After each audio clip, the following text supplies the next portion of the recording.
오늘 우리에게 주신 하나님의 말씀은 느헤미야 7장 61절에서 73절입니다. 하나님의 말씀을 봉독합니다.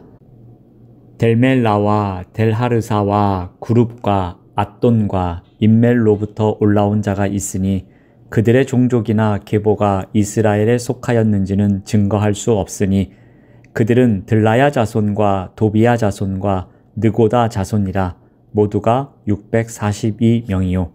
제사장 중에는 호바야 자손과 하코스 자손과 바르실레 자손이니 바르실레는 길르앗 사람 바르실레의 딸 중에 하나로 아내를 삼고 바르실레의 이름으로 불린 자라. 이 사람들은 계보 중에서 자기 이름을 찾아도 찾지 못하였으므로 그들을 부정하게 여겨 제사장의 직분을 행하지 못하게 하고 총독이 그들에게 명령하여 우림과 둠밈을 가진 제사장이 일어나기 전에는 지성물을 먹지 말라 하였느니라. 온 회중의 합계는 42,360명이요 그 외에 노비가 7,337명이요 그들에게 노래하는 남녀가 245명이 있었고 말이 736마리요 노새가 245마리요 낙타가 435마리요 나귀가 6,720마리였느니라.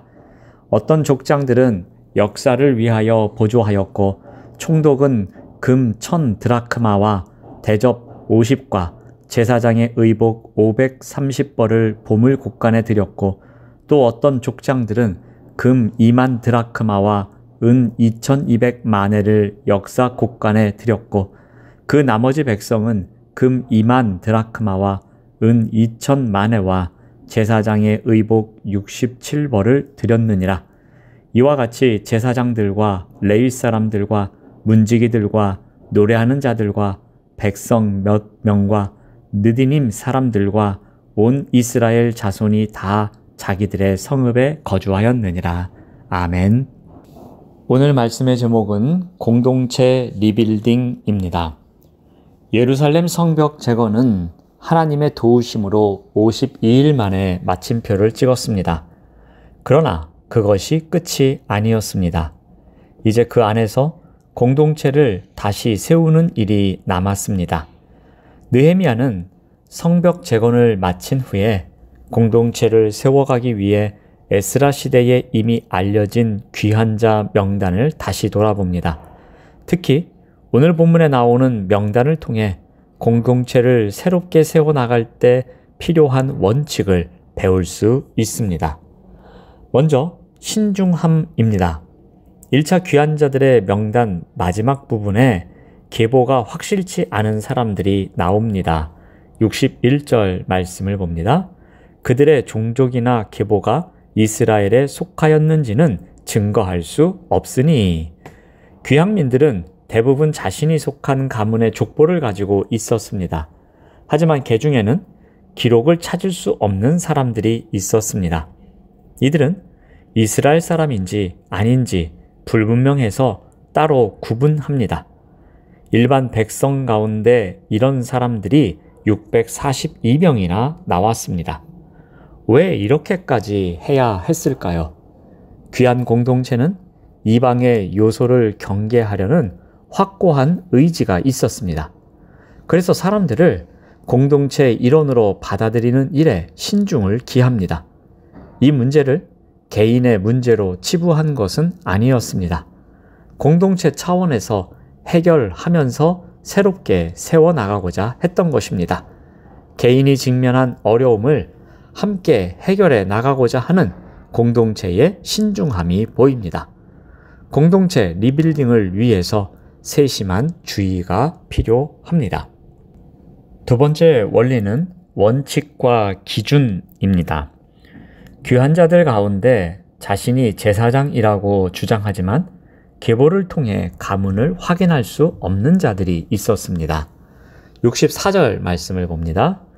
이 사람들은 계보 중에서 자기 이름을 찾아도 찾지 못하였으므로 그들을 부정하게 여겨 제사장의 직분을 행하지 못하게 하고, 제사장이 자신의 출신을 증명하지 못했다는 것은 성전 봉사와 백성의 11조와 헌금에서 나오는 수입이 중단됨을 의미합니다.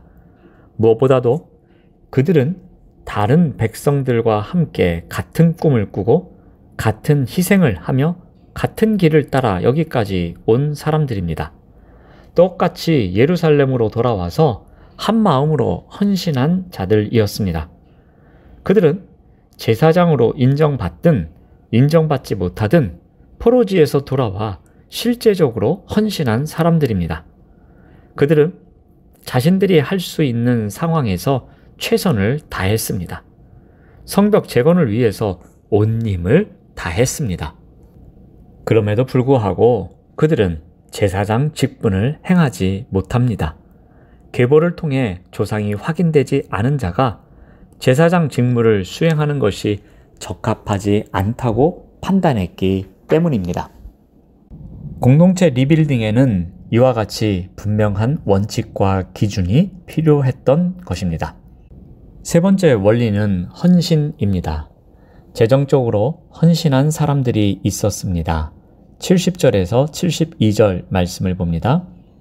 어떤 족장들은 역사를 위하여 보조하였고 총독은 금 1000 드라크마와 대접 50과 제사장의 의복 530벌을 보물곡간에 드렸고 또 어떤 족장들은 금 2만 드라크마와 은 2200마네를 역사 곡간에 드렸고 그 나머지 백성은 금 2만 드라크마와 은 2000마네와 제사장의 의복 67벌을 드렸느니라.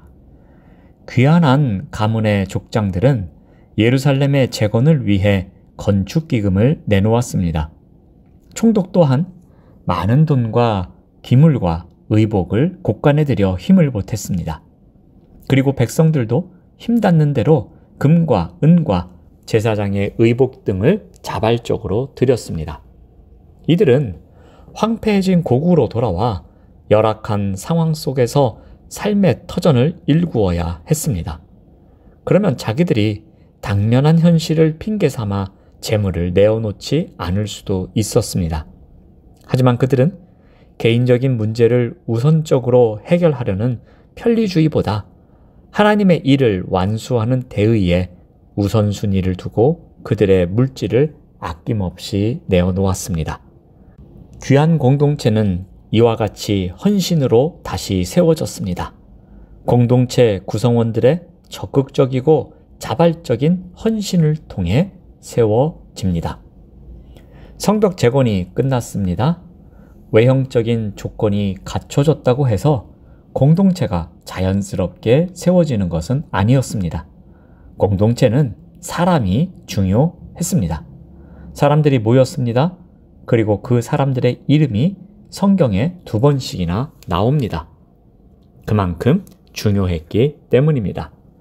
이들 명단에서 공동체를 세워가는 원리를 배웁니다.